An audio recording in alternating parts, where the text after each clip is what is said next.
Je m'appelle Solène Sache, j'ai 17 ans et je n'ai jamais marché de ma vie. Je vais vous surprendre, ça ne m'a jamais manqué. Au contraire, cela m'a permis de devenir celle que je suis. Allez, on y va. Retenez bien mon nom, car un jour, j'espère, je serai championne olympique. Ce jour, j'en rêve depuis des années. Un stade plein, la Marseillaise, une médaille autour du cou, une médaille d'or.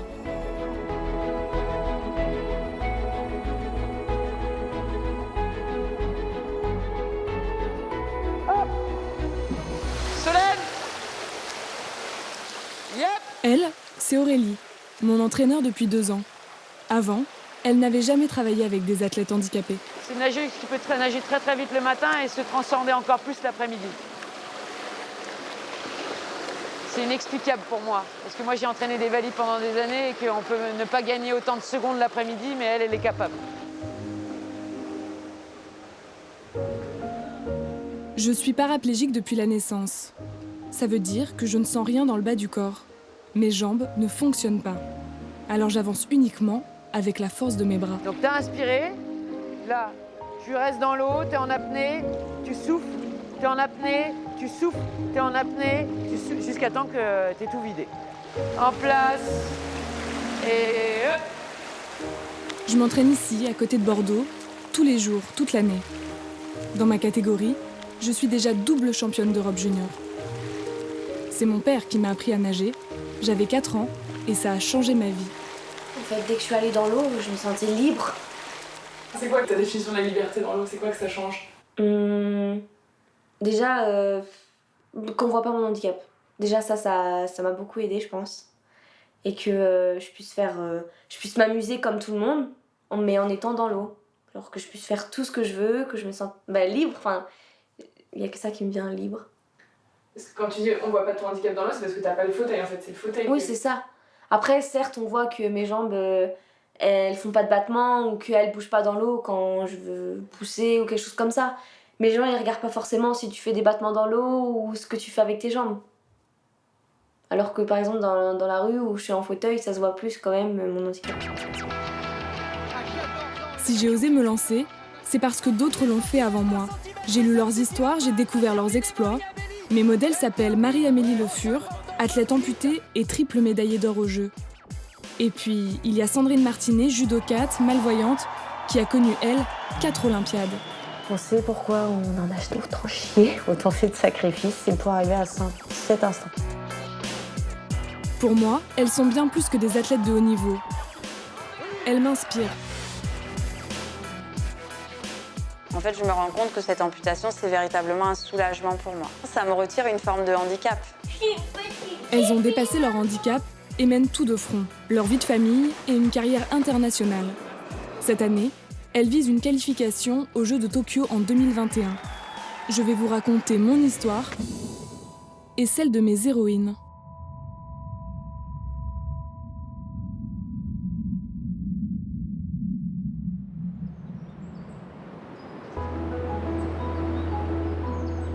Dans le handisport, on a tous une force de caractère, une envie de se dépasser hors du commun. Pour moi, Marie-Amélie Le Fur est l'athlète la plus impressionnante qui soit. Elle a 8 médailles paralympiques en sprint et en saut en longueur. À 31 ans, elle s'est fixé un défi cette année, un défi un peu fou, participer aux Jeux quelques mois seulement après son accouchement.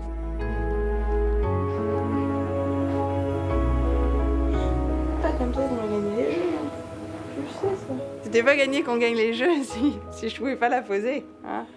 Mais je lui dis souvent. Hein. Mais bon, il y a des jours, elle n'a pas décidé. Elle est déjà au courant de vos projets paralympiques? Je lui en parle en tout cas, je sais pas si elle comprend, mais je lui en parle. Et puis on essaie de trouver un compromis entre le temps qu'elle a besoin et puis le temps que moi j'ai besoin aussi pour retourner à l'entraînement. Et c'est vrai que quand papa est pas là, c'est plus compliqué. il s'est trouvé que la grossesse est arrivée tard, donc voilà, c'est comme ça. Mais encore une fois, c'est un défi, c'est un pari. On voit souvent les sportives en fait avoir un bébé l'année après les Jeux, donc ce qui laisse 2 ans et demi à 3 ans de préparation. C'est vrai que c'est plus idyllique. Et elle, qu'est-ce qu'elle en pense? Elle en pense que là, elle est en train de s'endormir, donc peut-être que je vais pouvoir aller m'entraîner. Ça serait une bonne chose. Eh ben non.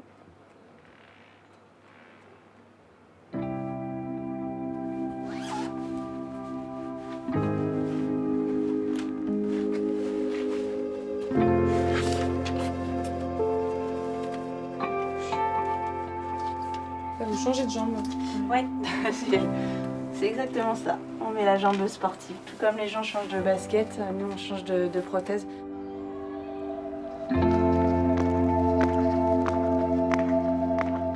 C'est la première fois qu'elle chausse sa lame de sprint depuis la naissance de sa fille.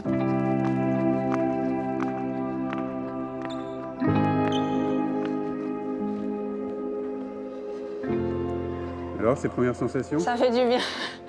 Ça fait du bien.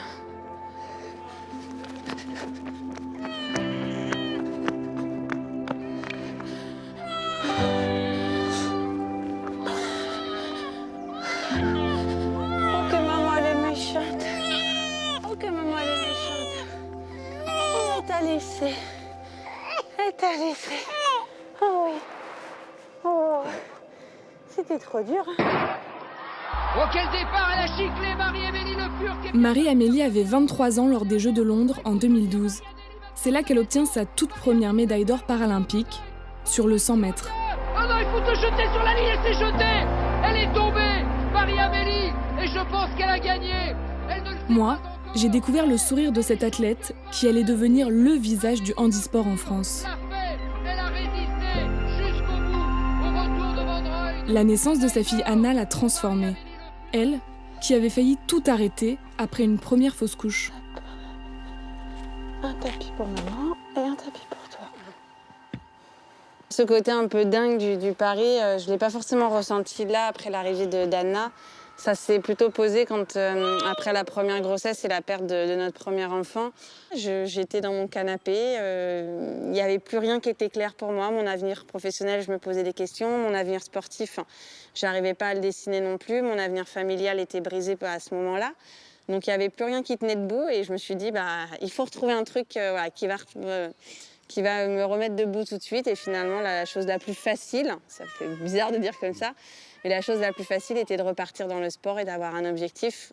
Et finalement, voilà, le sport, pour moi, c'est une façon de remettre du bonheur dans ma vie, d'aller challenger mes limites et puis d'accepter qu'on ne peut pas tout avoir, on peut pas avoir tout ce qu'on veut au moment où on le veut.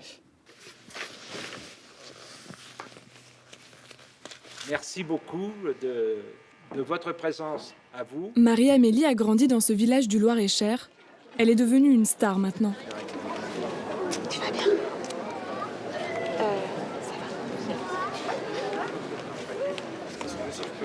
Je vais vous féliciter, on se connaît pas parce que je vous ai découvert il n'y a pas très longtemps. D'accord. Et votre livre, donc du coup, je l'achèterai dès que je pourrai, mais voilà, je voulais juste vous C'est gentil. féliciter, remercier pour tout ce que vous avez fait, et puis bon courage surtout.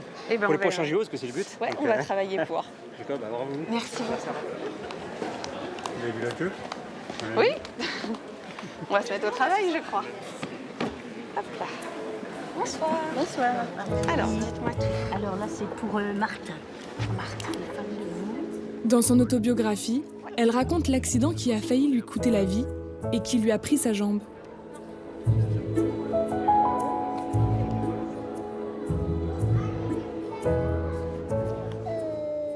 Pourquoi j'ai une prothèse?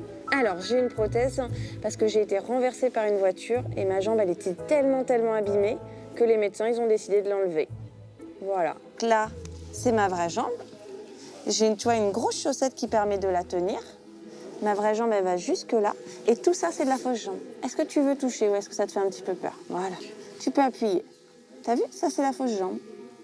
Voilà. Mais elle court quand même plus vite que toi. Pour l'instant. Ça l'impressionne quand même. Hein. Quand tu vois la photo, elle dit mais elle court vite. Oui, elle court très vite. C'est mignon. Mais parce que je me suis beaucoup entraînée. Hein. C'est juste pour ça. Merci beaucoup. De rien, avec plaisir. Merci de lui expliquer aussi simplement. Ouais. C'est bien. Franchement, je trouve ça important. Bonne continuation, merci. Ça va? Hé, tu sais nager maintenant, tu peux aller dans le grand bassin, hein? Marie-Amélie, tu lâches le bord et puis tu... Comme moi, Marie-Amélie a appris à nager avec son père. Mais contrairement à moi, petite, elle était valide. Allez, encore une petite fois sur papa. Allez, viens. Allez, vas-y. J'étais une enfant très dynamique, assez lisse, assez effacée en fait à l'école. Mais j'avais besoin de me dépenser, j'adorais le sport et surtout j'adorais passer du temps avec mes parents. Je pense que j'étais une petite fille qui avait besoin d'énormément d'affection et ça se ressentait en fait dans la relation que j'entretenais avec mes parents. Hé Marie, t'occupe pas pour l'instant. À l'âge de 6 ans, elle commence l'athlétisme. Son père, derrière la caméra, ne manque aucune de ses courses.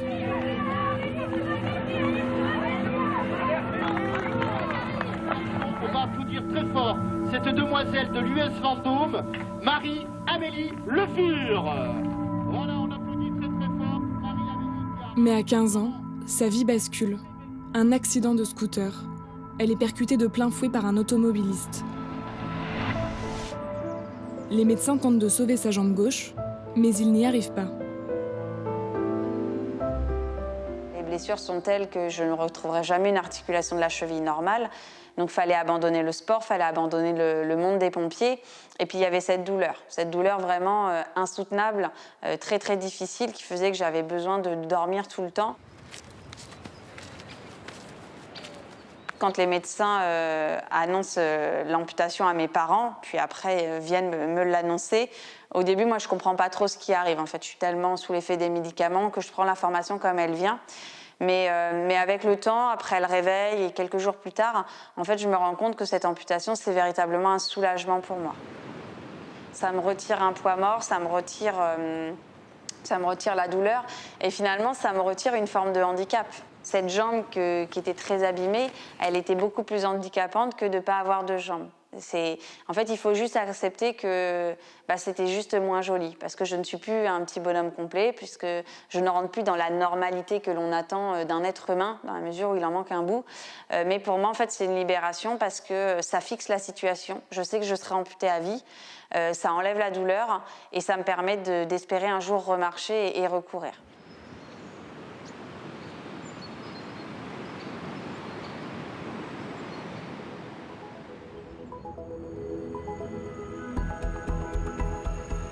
Pour me donner la chance de vivre mon rêve de championne olympique, j'ai quitté ma famille à l'âge de 13 ans. Ça, c'est ma mère et ma grande sœur Lucille. Dès que j'ai quelques jours de libre, j'en profite pour les retrouver. Bon, maintenant, on a un peu l'habitude des séparations, mais ça fait toujours plaisir de la revoir. Est-ce que vous la voyez souvent en semaine? Non, pas tellement, non. Qu'aux vacances scolaires, normalement. Là, c'est exceptionnel, elle remonte ce week-end exceptionnellement. Excusez-moi. Pardon, je vais prendre son sac du coup. Hop. Un nouveau sac. Ah, ça va pas passer la tête. Ça va? Oui, ça a été? Ça va? Ça va. J'ai la vie d'une vraie sportive de haut niveau. Je m'entraîne 6 jours par semaine. Du coup, la plupart du temps, je reste à l'internat le week-end. J'étais en 4e quand j'ai décidé de partir intégrer un sport-études. Au départ, mes parents étaient un peu sceptiques. Ils avaient peur que je ne réussisse pas à me débrouiller toute seule. Est-ce que je mets cuire les pâtes, c'est bon? Ouais.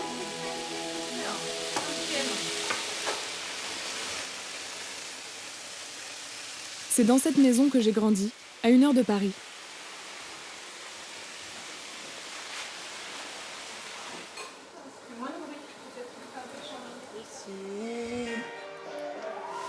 J'ai qu'une envie, c'est d'éclater vos têtes sur ma vie. Avec ma grande sœur, on a toujours été très proches, carrément fusionnels. Mes parents m'ont éduquée comme Lucille. Ils ne faisaient jamais de différence entre nous deux. Oh non, Et du coup, ça passait trop dur de quitter ta sœur à 13 ans. Au début, c'était compliqué. Les retours quand tu partais à Vichy, des fois, je voulais pas qu'elle parte. On faisait des bisous, des câlins pendant 30 minutes avant qu'elle parte. Je voyais l'heure, je faisais non mais tu rentres pas, fais genre t'as loupé ton train. Tout le temps, à chaque fois avant de partir, elle me fait tu rentres dans combien de temps? Dans quelques semaines? Même encore maintenant, je lui demande dans combien de temps elle rentre, mais bon, maintenant c'est une habitude, ça fait 4 ans quand même qu'elle est partie de la maison, donc oui, et puis on est plus grande aussi, donc je pense qu'on a pris du recul sur ça, mais au début, ouais, c'était pas facile. Tu voulais pas qu'elle parte? Non. Non, c'était ma petite sœur, quoi.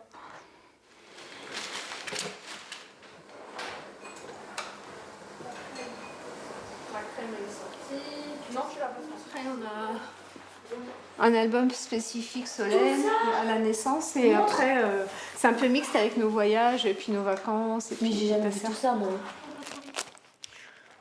Bon, ça c'est la naissance. Voilà, ben là on voit le devant de la coquille en fait. On la mettait par-dessus son body. Là ici, voilà, elle était bandée en fait avec une coquille qui la maintenait derrière. Parce qu'au départ, à la naissance, ils se sont rendus compte qu'il y avait un souci parce qu'elle avait une excroissance dans le bas du dos. Donc ils ont passé tout de suite un scanner et à Pontoise, ils n'ont pas cherché, ils l'ont transféré d'office à Necker. Par contre, je crois qu'on peut pas faire des... Et voilà comment j'ai passé les 18 premiers mois de mon existence, harnachée, immobilisée dans une coque pour maintenir ma colonne vertébrale. Elle était plâtrée d'ici, comme ça, avec une ouverture au niveau de la couche, de l'estomac pour pouvoir respirer, et puis tout un plâtre là, comme ça, dans le dos complet. Regarde là, Lulu. Là, tu vois, elle ne croyait pas, elle avait une frange. Je la défendais tout le temps et je me rappelle même une fois il y avait l'alarme incendie, j'avais eu peur, j'avais pleuré parce que je croyais qu'elle était restée coincée à l'intérieur et qu'il y avait vraiment le feu. Mais je me rappelle pas, moi. Après... Est-ce que par exemple tu as dû la défendre contre des moqueries sûrement, oui. Non, c'était les regards des gens dans les supermarchés. Ah oui, j'aimais pas que les gens la regardent. Elle allait voir les gens. Je leur disais, vous voulez la photo ou... Elle allait voir les gens en disant, ça à la caisse, des fois on attendait et les gens la regardaient. J'aimais pas ça, moi. Elle allait voir les gens en les disputant, mais arrêtez de regarder ma sœur. Lucille, elle est allée dans la mer? Ouais. Les premiers mois de ma vie ont été durs pour mes parents, très durs. Surtout quand le diagnostic du médecin est tombé. C'est celui où t'as fait l'arme. Oui, elle m'est arrivée. La moelle avait été libérée, il n'y avait aucune sensation qui revenait, donc... Mais là, officiellement, il l'a sorti, le mot paraplégie. Ah bah oui, là, elle a dit, bon, les lésions, elles sont là. Mais votre fille, il y a très peu de chances qu'elle marche, quoi. Donc, bon, on a pleuré. Il a fallu du temps, et puis après, c'est bon.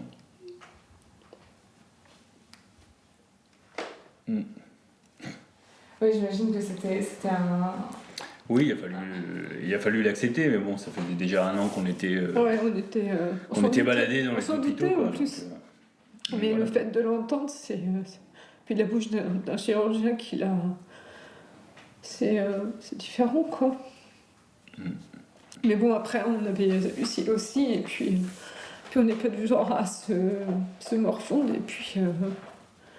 Voilà, c'était pas après, ça s'est vite enchaîné. De toute façon, on a eu la décision qu'elle ne marcherait pas. Et puis, voilà, on était encadrés. Donc, on s'est orienté tout de suite. Voilà, c'est pas parce qu'elle est comme ça. Faut qu'on se bouge. Et puis, il y a eu le premier fauteuil roulant qui est arrivé. Et puis, voilà, ça... On a tout de suite je pense que ça a débloqué vite après, une fois qu'on l'a vu quand elle était dans son fauteuil. Le fauteuil, pouvait bouger à droite et à gauche. C'est sûr qu'elle, on l'a mise dans le fauteuil, même l'ergo n'avait jamais vu ça. Incroyable, quoi, comme si elle avait toujours vécu dans un fauteuil. Elle a fait le tour de la maison, elle est partie. Et je la vois, ah ouais, mais c'est comme si elle avait déjà, comme à quel point on donne les clés d'une voiture pour la première fois, qu'il savait conduire, quoi. Et ça a été incroyable. Déjà, ça montrait la force de caractère qu'elle avait, quoi. Puis elle était heureuse, quoi.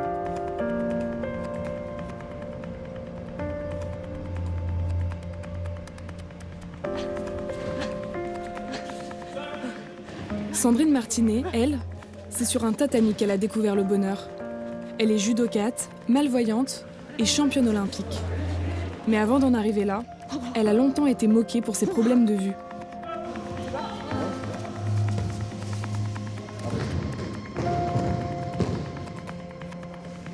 C'est quoi l'expression déjà, entraînement facile Entraînement, non, attends, je la refais. Entraînement difficile, guerre facile ou un truc comme ça, je sais plus trop. On la coupera celle-là, mais je vous ressortirai ça un autre jour.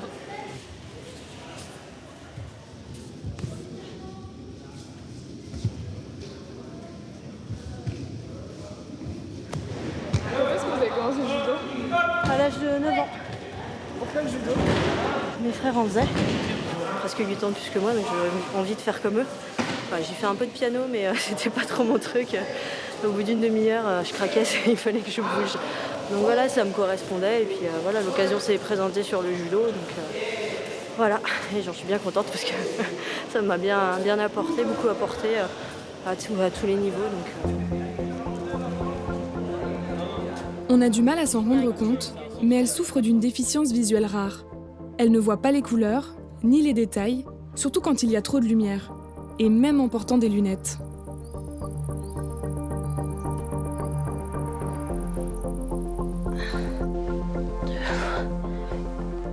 Dans sa vie, elle a appris à ne jamais baisser les bras, même quand tout semble perdu.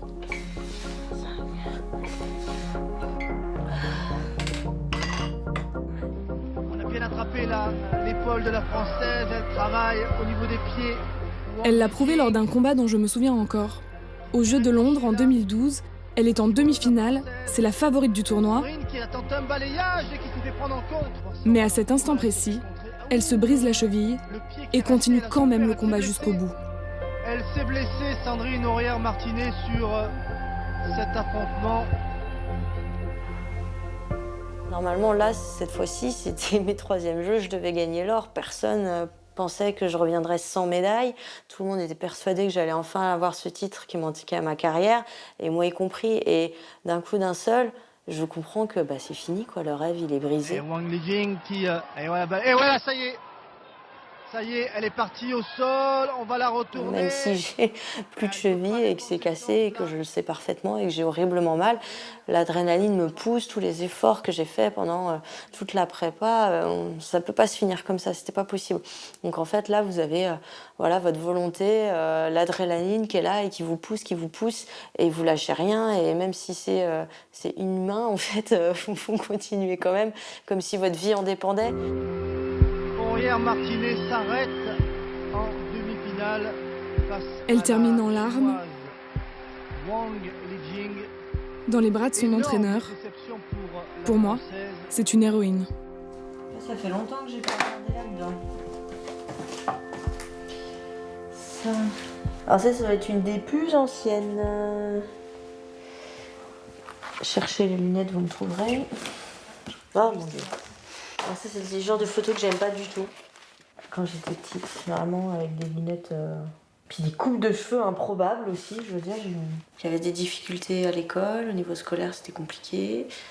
Et j'étais un peu exclue parfois, moquée très souvent. Des insultes de base, serpent à lunettes, la taupe, la naine, annulette, etc., etc. Mais donc votre déficience visuelle, en tant qu'enfant, vous l'avez très très mal vécue en fait. Oui, je pense que oui. Après, moi, je suis née comme ça, donc j'ai toujours été comme ça. Donc voilà, j'étais un peu agacée de ne pas pouvoir faire certaines choses comme les autres, mais globalement, comme je suis née avec, ça a toujours été comme ça, donc j'ai fait avec, et puis voilà. J'ai pas eu des problèmes de vue plus tard et à faire le deuil d'une vue qui était normale avant. Donc en fait, je pense que c'est alors si on peut dire entre guillemets un peu plus facile dans ces cas-là, mais moi je pense que c'est le regard des autres qui fait qu'on vit difficilement notre handicap. Et c'est eux qui vous en ont fait prendre conscience? Comment vous avez réalisé que vous aviez des problèmes de vue? En fait, moi je me suis aperçue rapidement. Après, quand j'étais petite, j'en sais rien, j'ai pas les souvenirs. Mais à partir du moment où vous voyez pas ce qui est marqué au tableau, à partir du moment où vous êtes obligé de faire ça dès qu'il y a un rayon de soleil, ou même sans rayon de soleil, si le ciel est juste lumineux, même nuageux et lumineux, c'est possible. Ce qui était un peu difficile à comprendre pour les autres, vu que j'avais droit à Fais pas ta star quand j'avais mes lunettes de soleil et C'est pas l'heure de dormir quand j'avais les yeux fermés. Bref, donc voilà, c'était compliqué. J'arrive. Bon réveillé. Sandrine a 20 ans de plus que moi et 2 enfants, Loïc et Daphné. Doucement. Ils ont toujours appris à composer avec son handicap. T'as sport ou t'as pas sport aujourd'hui? Non mais ça va, c'est rose ça? Non, ça c'est bleu. Et ça c'est rose? Oui. Ça va ensemble ou pas? Ah oui, il y a une étoile donc oui. Et la ceinture. J'ai une étoile. La ceinture elle est de quelle couleur? Ça là? Rose. Rose. D'accord, oui. Et ça? Rose, rose, bleu. Et ça? Rose. Rose et donc c'est blanc. bon. Le rose, Oui. rose et rose.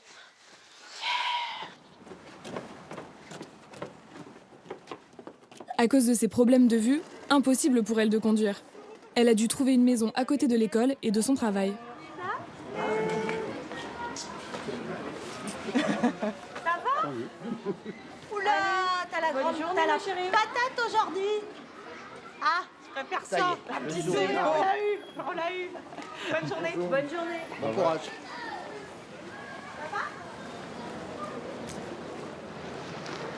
Et donc maintenant, on va au boulot. Qui est juste à côté. Enfin, c'est pratique, de chez pratique. Hop. Alors Mathias, t'as fait quoi du coup? Sandrine est kinésithérapeute. Car en France, personne ne vit du handisport. Pour la plupart d'entre nous, il est nécessaire d'avoir un métier. Ok, après on va faire élastique. Ok, ça marche. Y compris celui que t'aimes pas. Bah, tu commences à avoir un bon cuisseau quand même, hein. On sent la force d'une judokate. Ah carrément. Elle doit être très très costaud. Le métier de kiné en libéral, avec ma carrière de haut niveau pour la préparation de Tokyo, devient vraiment très très difficile à assumer. Et voilà, en termes de suivi des patients, pour payer les charges, etc. Puis devoir se faire remplacer une fois sur 2 ou presque, ça devient très très compliqué. Et puis moi, c'est totalement épuisant, quoi. Une semaine, je suis là, une semaine, je suis pas là. Je change complètement d'univers d'une semaine sur l'autre et j'ai jamais de temps de pause. Donc du coup, j'ai décidé en janvier d'arrêter, pas d'arrêter, mais de suspendre ma carrière professionnelle de kiné pour pouvoir me consacrer à la préparation des Jeux. Donc du coup, voilà, je vais devoir mettre en suspens pour aller chercher l'or. Daphné, t'as grandi des pieds. Allez, circule. Son mari, Nicolas, militaire de carrière, a appris à composer avec les stages et les compétitions de Sandrine. Ça c'est qui? Noiraude. Et là-bas, c'est Florent. Roxy. Sa carrière sportive a toujours été prioritaire et les enfants, eux, se sont adaptés. Orange, vert à notre couleur de vert et rouge. Moi, j'ai l'impression que c'est blanc. Il n'y a pas eu de changement et ils m'ont toujours connue avec le handicap visuel, donc c'est quelque chose qui savent et ils savent que Loïc est plus grand, il sait que il doit me guider parfois, que j'ai besoin d'aide pour distinguer certaines choses et voilà, il le sait. Regarde. Oui, j'ai vu ma chérie. C'était un éléphant, non? Ah mince. Regarde, maman. Refais voir ton cheval là parce que du coup. Voilà, alors moi de loin j'ai pris ça pour une trompe. Donc pour moi c'était un éléphant et puis ça faisait le carré de. Le truc qu'on met dessus l'éléphant.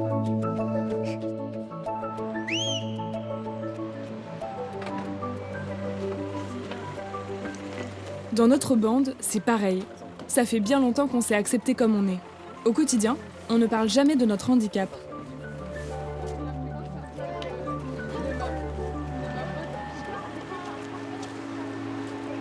On fait partie du pôle d'excellence créé par la Fédération Handisport. On est 5 dans l'équipe à suivre les entraînements d'Aurélie. On essaye de rentrer dans un tuyau. Ça peut être comme ça, là. Je peux pas. Je suis dans un trou de souris. Il y a Hector, le seul garçon, Alex, notre grande sœur, Louane, ma meilleure copine, et Agathe, la plus discrète. Vous pouvez commencer à noter, vous. Futur, c'est juste j'ai pris la petite. On se retrouve dans cette piscine 6 jours par semaine. Chaque jour, on nage entre 5 et 10 km.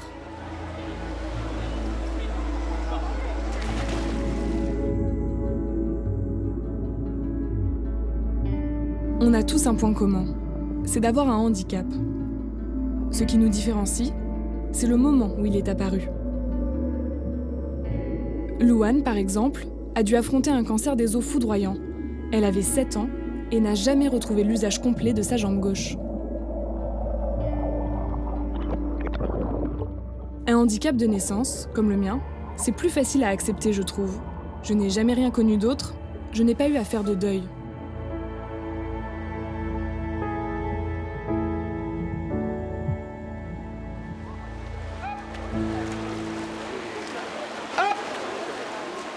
La journée, généralement, on va au lycée.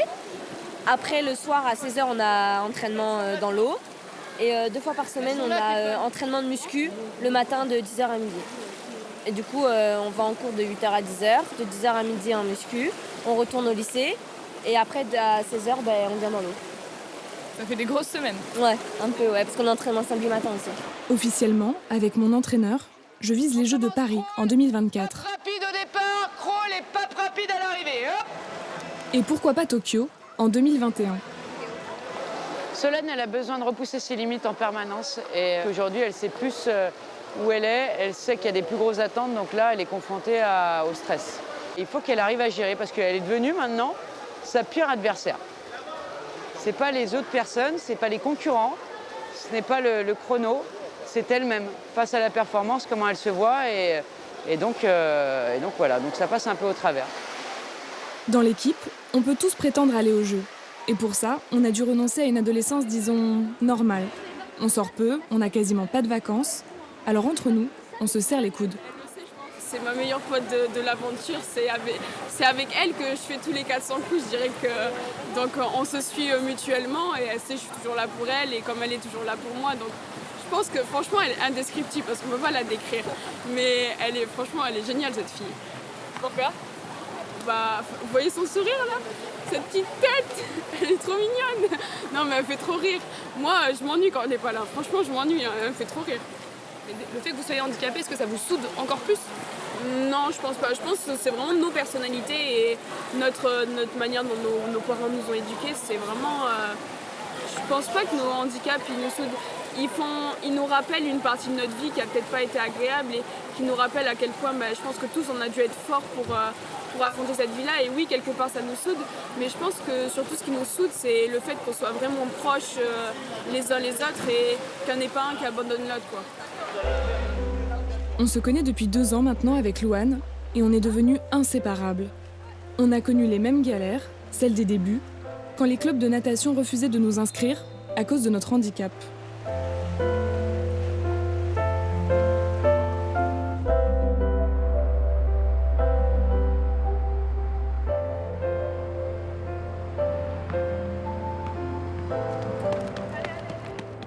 Notre chance, c'est d'avoir pu intégrer ce centre à Talence.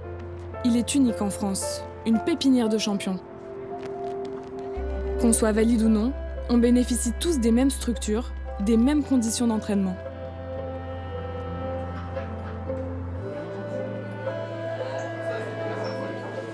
Le pôle natation a été créé l'année dernière, et c'est ici que je passe ma vie en fait. Elle a tellement eu peur du stage.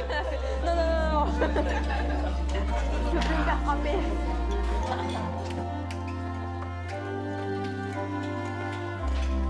À l'internat, on apprend à se responsabiliser plus vite, à se débrouiller et trouver des solutions. Bref, à être autonome. Là, comme ça. Et tu prends en bas et tu remontes comme ça. Ouais, c'est pas compliqué. Mais c'est pas compliqué. Le handicap, dans ma famille, c'est quelque chose on rigole énormément là-dessus. Et oui, moi, je me suis fait appeler Robocop. Je faisais un concours de cicatrices avec mon oncle. J'ai fait plein de choses. Donc, par exemple, quand il fallait chercher le sel et que j'étais en fauteuil, mon oncle il me faisait lève-toi et marche. Ma mère me l'a fait aussi. C'était vraiment quelque chose. On te prend normalement, mais mes meilleurs amis, avec ça, on en rigole quand on est devant les gens et que je suis en fauteuil et que ma pote qui fait punaise, t'abuses, Louane, tu pourrais te lever alors que je suis en fauteuil et que les gens ils me regardent bizarrement. Bah, moi, ça me fait trop rire, mais c'est vrai que c'est quelque chose qu'on. Même avec Solène, j'ai fait tout le temps des trucs comme ça. Tu peux me mettre sur le fauteuil, moi je peux pas dépasser. Je pense que le sport, c'est le meilleur moyen de montrer aux gens qu'en fait, peut-être qu'ils pensent pas qu'on est pas de faire la même chose, mais en fait, je suis entièrement capable de faire les mêmes choses que les gens, mais il faut juste que sur certaines parties, ce soit adapté parce que mon corps réagit pas de la même manière qu'une personne, on va dire, qui serait soi-disant valide. Donc non, on adapte et puis c'est tout. Il n'y a pas d'autres questions à poser, on adapte. Et on prouve qu'on peut le faire. Et on prouve qu'on peut le faire.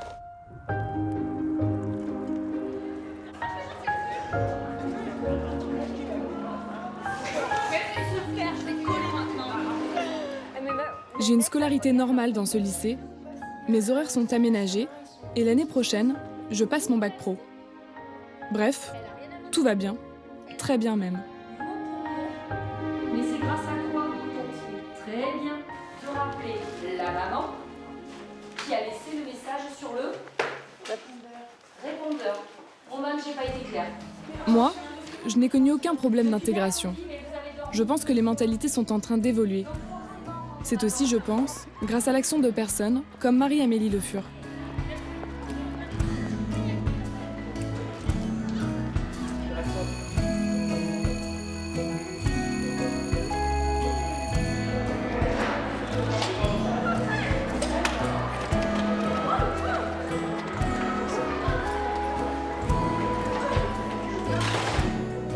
Elle dirige aujourd'hui le comité paralympique français et partout où elle va, elle fait passer le même message. Le handicap n'est pas un frein à une carrière sportive.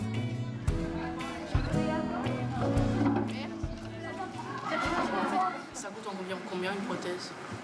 J'ai pas compris Ça coûte environ combien une prothèse? Ça coûte? Oui. Alors, tout dépend de quelle prothèse en fait on parle. Il faut savoir que tu vas avoir des prothèses de vie de tous les jours et également des prothèses sportives. Les prothèses de vie de tous les jours, elles vont être remboursées pour la plupart par la sécurité sociale parce que c'est pour nous un élément indispensable pour la vie de tous les jours. Quand il s'agit des prothèses sportives, pour l'instant, elles ne sont pas remboursées tout simplement parce qu'on estime que ce n'est pas un outil indispensable à ta vie au quotidien. Et sur une prothèse fabriquée, montée, totalement réglée avec le matériel pour la tenir, on est autour de 10 000 € sur une prothèse de compétition. Donc c'est un très gros budget et c'est pas le seul, mais c'est un des freins à la pratique des jeunes en situation de handicap et notamment des jeunes amputés en France et à l'international. Au quotidien, c'est juste plus dur ou faut s'y prendre différemment?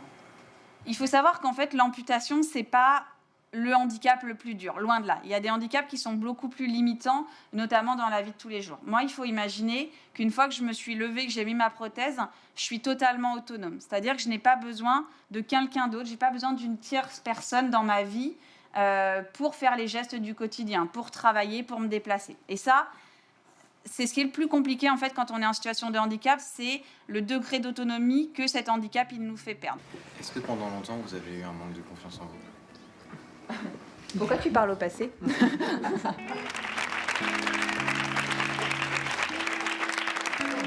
Et j'ai bu le café quand vous arrivez dans celui du collège. Bah oui, mais oui, j'ai pas pensé après. On se rend pas vraiment compte, nous, forcément, de son handicap et du coup, de faire passer un tel message, c'est impressionnant pour nous et puis voilà.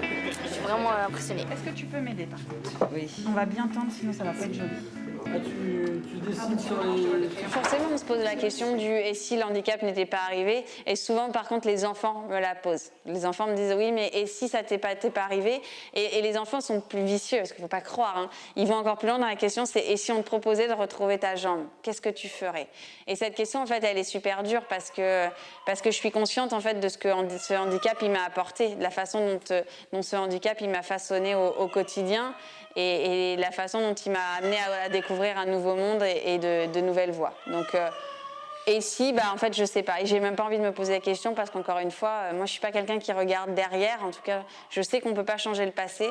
Donc, je préfère me dire, la situation, elle est escalée et qu'est-ce que je peux créer avec cette situation-là plutôt que de chercher à la changer parce que ça, c'est juste pas possible.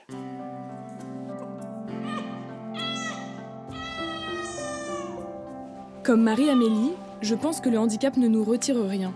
Notre corps est différent, c'est vrai, mais je ne me sens pas moins belle, ni moins féminine que les autres.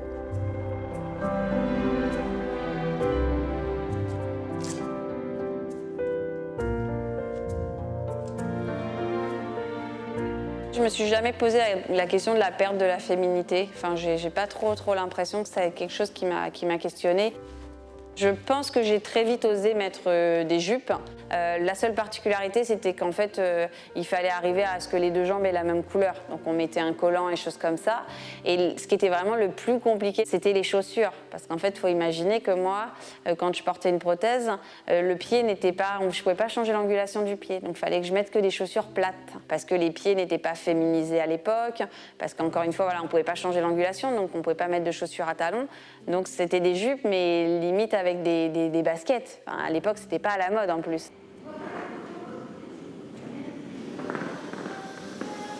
Ce qui nous pose aussi problème au quotidien, ce sont nos nombreux déplacements. Sandrine en sait quelque chose. 2 fois par semaine, après sa journée de travail, elle se rend à Lyon pour s'entraîner dans un pôle espoir. En fait, je regarde l'écran et je zoome pour essayer de distinguer ce qui a marqué sur l'écran tout là-haut.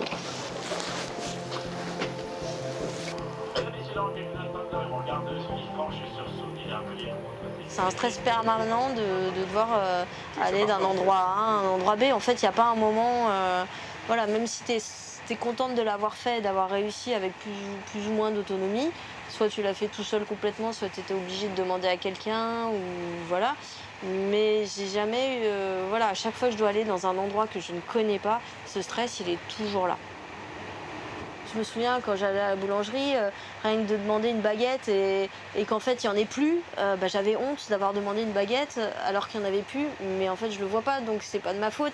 Mais quand j'étais gamine, voilà, je culpabilisais, ou de mettre 3 plombes à regarder mes pièces pour savoir donner la monnaie. À la rigueur, je préférais jamais regarder mes pièces et je donnais un truc au-dessus pour être sûre qu'on me rende la monnaie et de pas avoir à donner la pointe parce que je mettais 3 plombes et que du coup je me disais d'une part je vais peut-être me tromper, d'autre part il y a les gens qui attendent derrière, faut que je speed. En grandissant, j'ai quand même gagné de l'autonomie. Au début, vous osez pas du tout, et puis après, vous osez demander. Et c'est pas grave de demander, en fait. Alors, ils ont fait des travaux, donc du coup, c'est un peu plus difficile de s'orienter.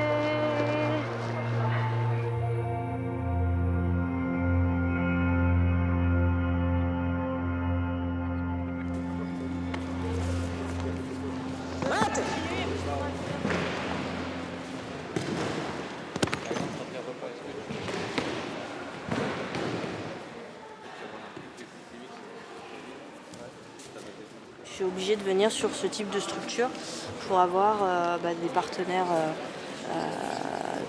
tout court, des partenaires variés et d'un niveau suffisant pour que je puisse être dans une démarche de haut niveau et continuer de progresser. Je fais des fois plus de trajets que nombre d'heures d'entraînement, mais j'ai pas le choix.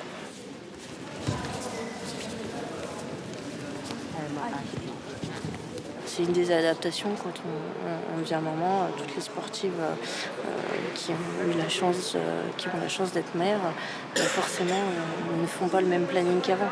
Elles sont obligées de réduire leur nombre d'heures d'entraînement, mais elles y ajoutent de la qualité. Et quand on est là et qu'on n'est pas avec nos enfants, voilà, on sait que faut pas que ce soit du temps perdu.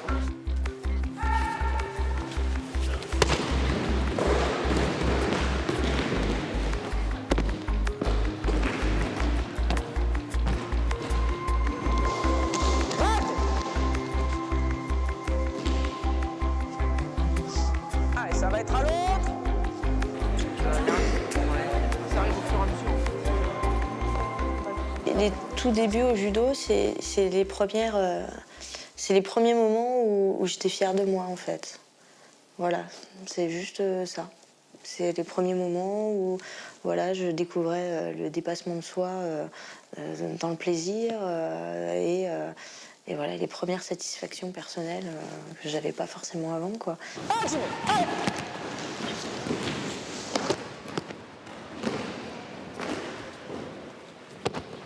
C'est les premiers moments où j'étais douée pour quelque chose, comme je disais tout à l'heure, et voilà, tiens, chouette, je m'amuse, je suis douée, et en plus je me fais des copains, c'est cool, quoi. Et personne ne me parle de mon handicap. Ouais. Et voilà, et les premières sensations de combat, voilà, le fait de, finalement, la petite pression de la compète et tout ça, en fait, je trouvais ça grisant. Et le fait d'être sur un podium, c'était tellement chouette. Voilà, j'étais youpi, quoi. que du coup, je voulais continuer et enfin, voilà, et progresser et retrouver encore cette sensation. Et c'est le cas encore aujourd'hui, d'ailleurs. Sandrine s'est révélée sur les tatamis. Son visage s'est presque transformé. Dans quelques semaines, elle va disputer le premier grand tournoi international de sa saison, une étape décisive sur la route des Jeux de Tokyo.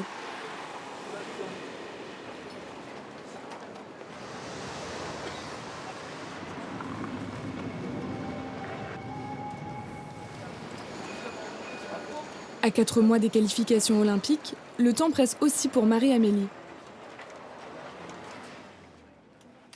Elle retrouve à Bordeaux son entraîneur pour reprendre le saut en longueur.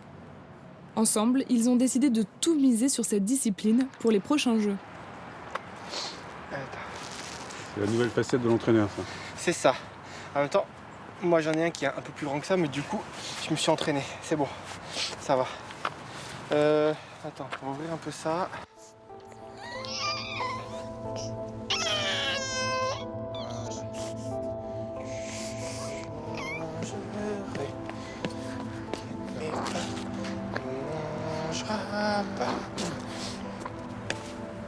Ok, vas-y, encore un.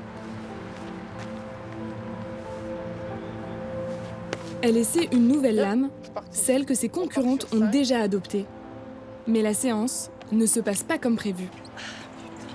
Est-ce que tu veux un peu plus d'élan ou non? Une gamine de 5 ans.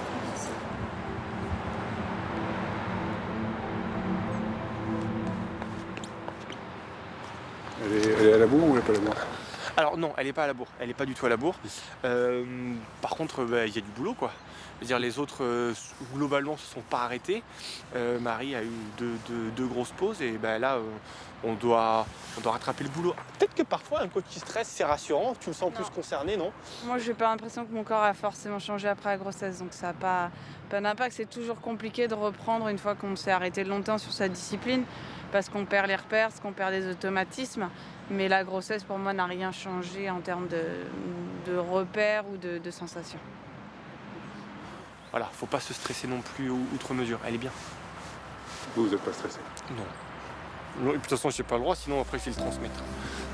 Mais elle est pourtant loin de ses performances habituelles. Son dernier saut est entré dans l'histoire. C'était à Berlin, en 2018. Un saut parfait, 6,01 m. Un nouveau record du monde, jamais égalé depuis.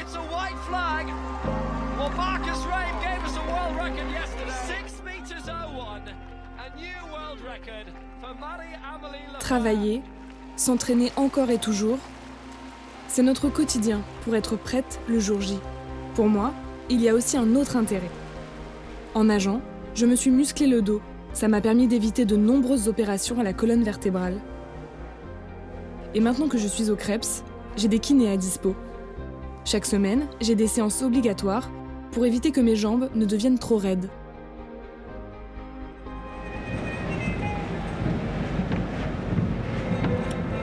Ce week-end, les choses sérieuses commencent pour moi aussi.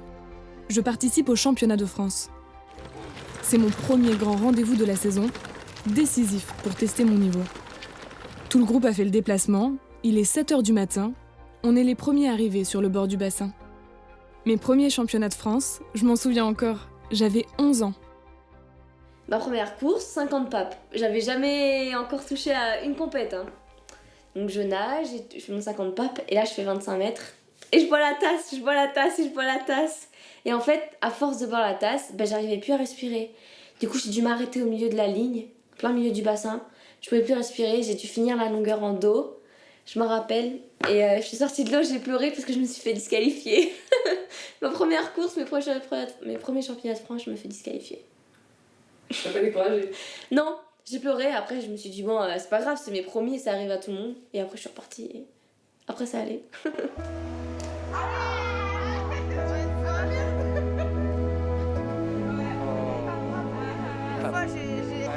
Je sais pas. C'est sur le dos. Ouais. Ça fait. On est parti pour faire 153 nages, 200 mètres. Alors il y a le 153 nages en premier. Après on va avoir le 200 mètres 4 nages. Série 2, il y aura Solène, il y aura Inès. Les courses vont se succéder tout le week-end. Mes parents et ma grande sœur sont là, bien sûr, comme dans tous les moments importants de ma vie. Comment elle gère la pression selon vous? Je crois qu'elle le travaille avec un préparateur mental. Quoi.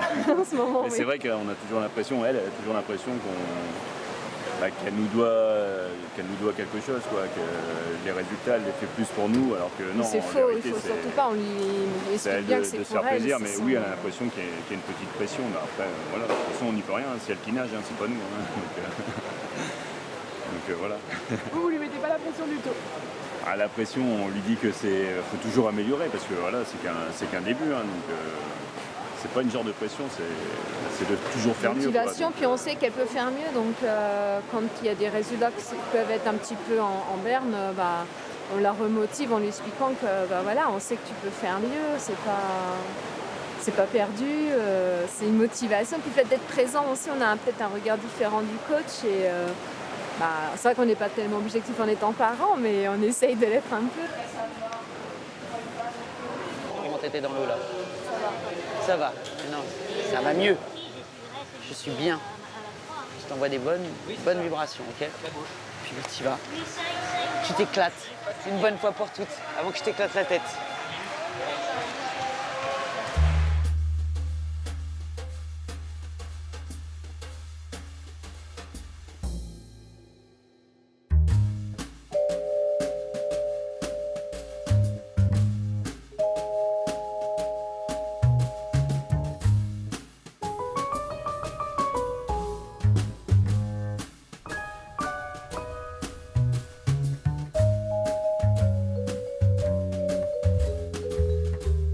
Le bonnet rose, c'est moi.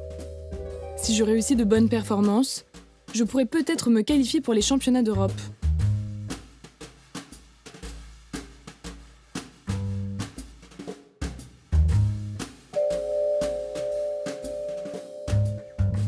Mais on ne va pas se mentir, ce jour-là, je suis passée complètement au travers.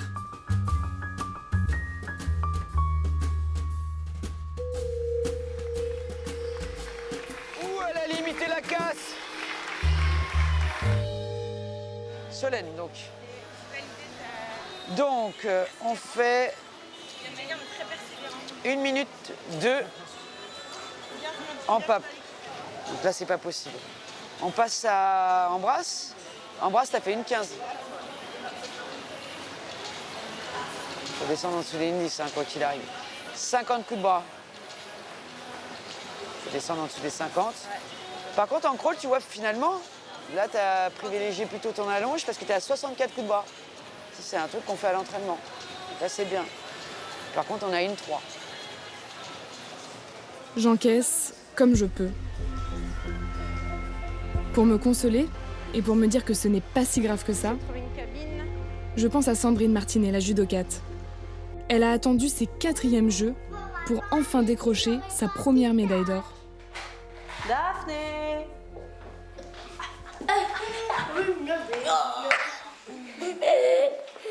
Tes chaussures là? Et toi, c'est papa qui les a.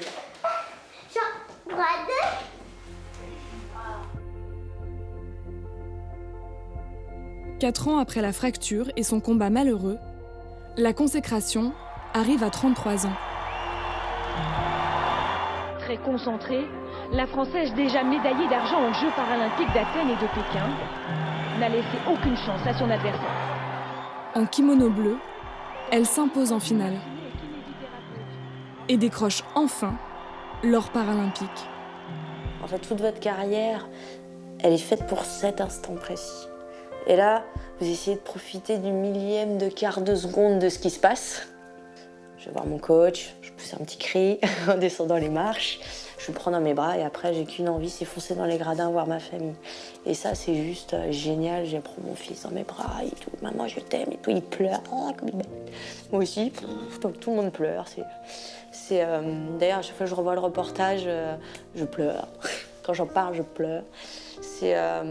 Voilà, c'est l'émotion, c'est ce qu'il y a de plus beau dans le sport, voilà, c'est qu'on pleure tous de joie, on a une joie qui est intense, qui est incompréhensible, inimaginable, et qui récompense tous mes efforts et tous les efforts de toute l'équipe qui m'a entourée, de toute ma famille. On sait pourquoi on en a autant chié, autant fait de sacrifices, c'est pour arriver à cet instant. Et là on profite, on profite de chaque seconde.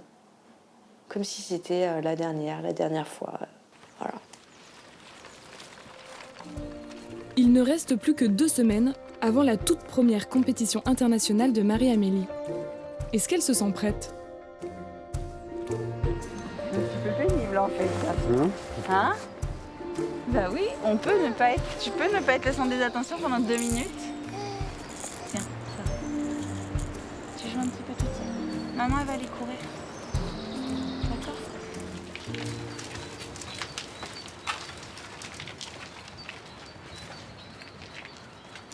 En fait, l'incertitude de la performance à réaliser génère du stress et c'est pas forcément ce que j'ai besoin en ce moment. Et du coup, ça se manifeste comment votre stress? Du manque de confiance, de l'impression que je serai pas prête et voilà, il y a énormément de questions. La peur tout simplement de ne pas être qualifiée pour les Jeux. Ouais. Et comment on gère? On essaie de retrouver confiance à l'entraînement en se rassurant sur des gestes techniques et puis après vraiment le mieux pour rassurer c'est d'arriver à faire des perfs en compète. Après ça il n'y a pas de secret, tant que les perfs ne seront pas là, je pourrais pas être pleinement confiante sur ma capacité à réaliser quelque chose. Ouais. C'est la première fois de votre vie que vous êtes dans ces dispositions?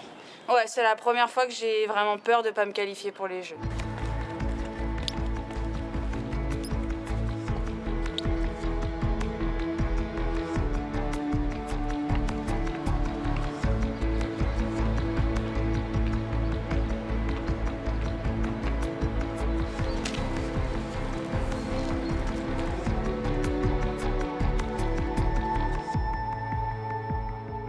Ce doute, ce besoin de perfectionnisme, c'est aussi ce qui m'a sauvée dans ma carrière parce que souvent la question qu'on a aussi c'est ouais mais comment en fait on fait pour continuer quand on a tout gagné?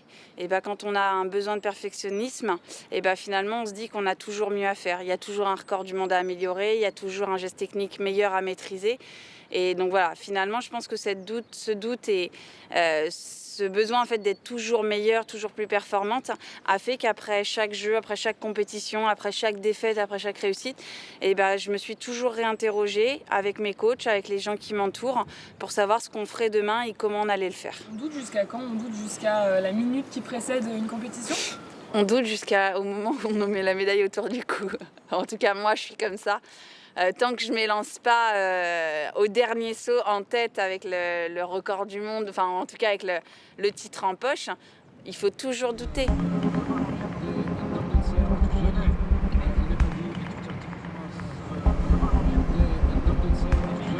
Tout va se jouer au Maroc pour Marie-Amélie, en Ouzbékistan pour Sandrine, 16 ans après ses tout premiers Jeux. Vous pouvez nous raconter vos premiers Jeux, ce que vous avez ressenti?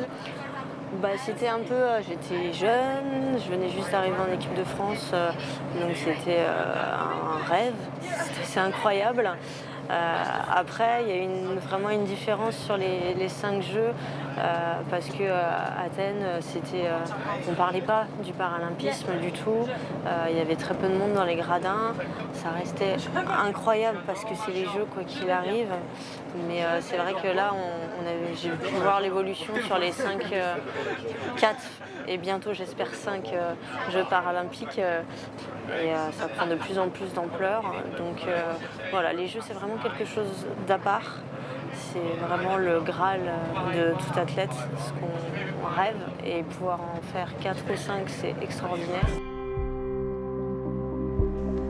Sandrine, va disputer le tournoi international de Tashkent. Elle doit surveiller son poids jusqu'à la dernière minute pour rester dans sa catégorie, celle des moins de 48 kilos. À Marrakech, Marie-Amélie se prépare elle aussi avec Flopinou, le doudou offert par sa sœur et qui ne la quitte jamais sur les grandes compétitions.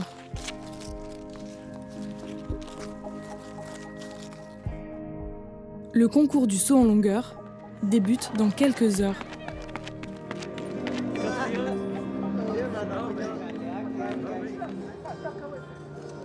Elle n'a pas fait de concours international depuis son record du monde à Berlin, en 2018. Donc ça fait 1 an et demi, une grosse année et demie. Ouais, c'est un peu des retrouvailles, ouais.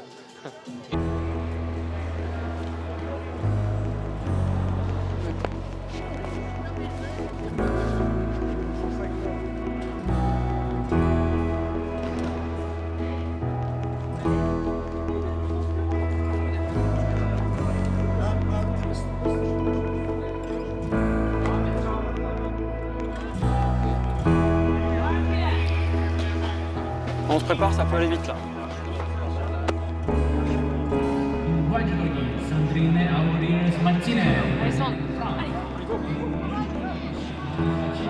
Emmène, garde bien la manche. Sandrine, en kimono blanc, enchaîne les combats et les victoires.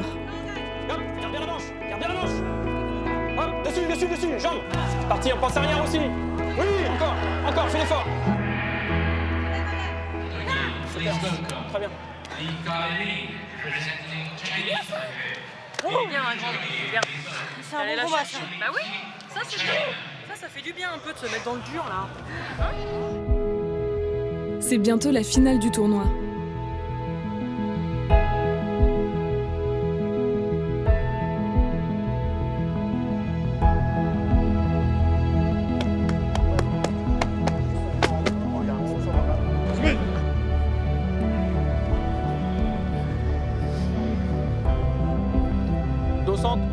Elle immobilise son adversaire en moins d'1 minute.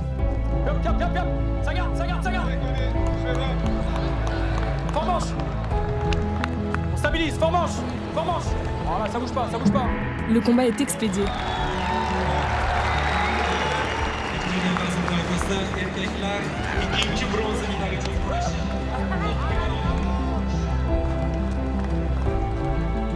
Pour se qualifier, Marie-Amélie a droit à 6 tentatives pour réaliser un saut à 5,40 m. Parce qu'en fait, la course d'élan, elle est très bonne.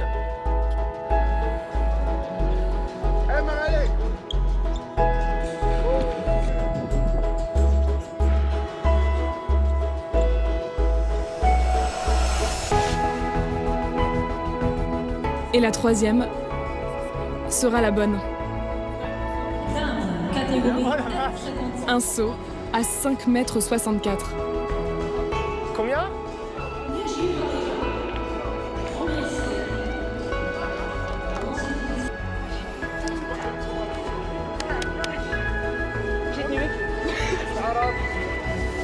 Vous avez fait combien 64.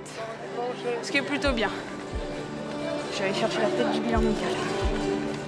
Qu'est-ce que ça veut dire du coup pour vous ? Ça veut dire que la qualif est beaucoup moins en danger, que les sensations reviennent bien. Donc voilà, on n'est pas encore au record du monde, mais c'est un bon retour à la compétition, c'est un retour de la confiance. Voilà, ça veut dire que tout ce que j'ai déconstruit mentalement les dernières semaines était faux. Donc voilà, maintenant les coachs, je vais pouvoir croire ce qu'ils me disent. Elle vous a dit qu'elle n'était pas qualifiée encore ? Ouais. C'est du bluff. Là, elle arrive, elle fait numéro 2 mondial. C'est bon, il n'y a pas à discuter. En plus, il reste encore 2 compètes pour vraiment faire un peu mieux si besoin. Mais c'est bon, il n'y a plus de questions là. Bah, c'est énorme ce qu'elle vient de faire en fait. Bah oui, c'est énorme. Je te dis, elle est numéro 2 mondial là, comme ça. Alors qu'il y a un peu de vent dans la gueule et qu'elle n'est pas sur la planche. C'est bon. C'est quoi le problème ? Il est où ? Il est où le problème ? Puis à 3 jours, elle me faisait un flanc. Je suis pas bien, je suis stressée, je n'y arriverai pas. Marie-Amélie a réussi son pari, tout comme Sandrine, qui connaîtra ses 5e Jeux. Un exploit à 38 ans.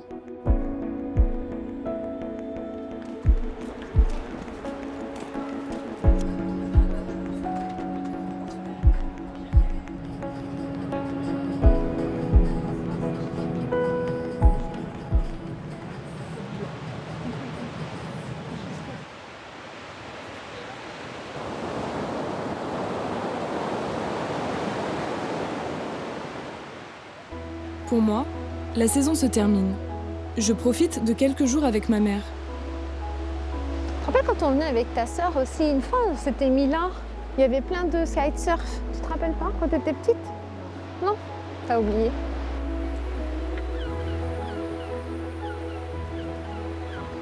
Ah, il n'y a pas que nous, il y a les mouettes aussi.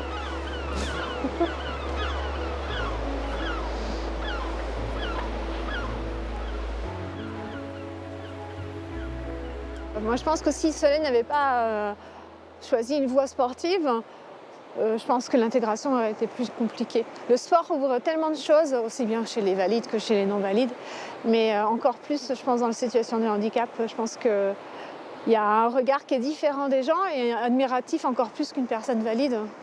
Et encore plus quand il y a des médailles au bout et que quand on parle aux gens et quand on dit que Solène est partie depuis la classe de 4e, alors qu'on voit quand même ça un handicap assez lourd, on n'imagine pas, quoi. On nous dit mais c'est pas possible, elle a quitté la maison, comment vous faites, comment elle fait. Et, je pense que le regard, il est... les personnes s'imaginent toujours qu'une personne en fauteuil roulant, elle est alitée, elle est coincée à la maison, même pas scolarisée, quoi. Donc en fait, encore plus faire du sport à haut niveau, c'est très bien chaud. Et l'année prochaine, elle sera majeure, vous pensez qu'elle pourra être complètement autonome ? Je crois pas, non. Elle est autonome sur plein de choses, mais c'est parce que les 18 ans, c'est encore autre chose. Il y a encore plein d'étapes. Il y a le passage du permis, la voiture adaptée, et puis l'autonomie, c'est pas juste sur la carte d'identité, je pense. Moi, je n'ai pas peur de grandir. J'ai confiance en moi, en mon avenir. J'accomplirai mes rêves et je serai une grande athlète.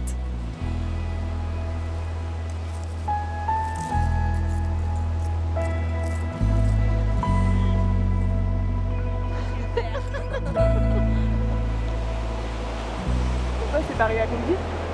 Bah pas encore parce que moi ce que je veux c'est être championne paralympique donc c'est pas encore accompli mais il y a déjà un petit bout de chemin qui a été fait. En tout cas ta maman elle y croit à Paris 2024, elle me l'a dit. Enfin moi aussi j'y crois, j'espère. Et que j'ai une médaille ou pas, je l'ai promis à mes parents, jamais je ne m'arrêterai de nager.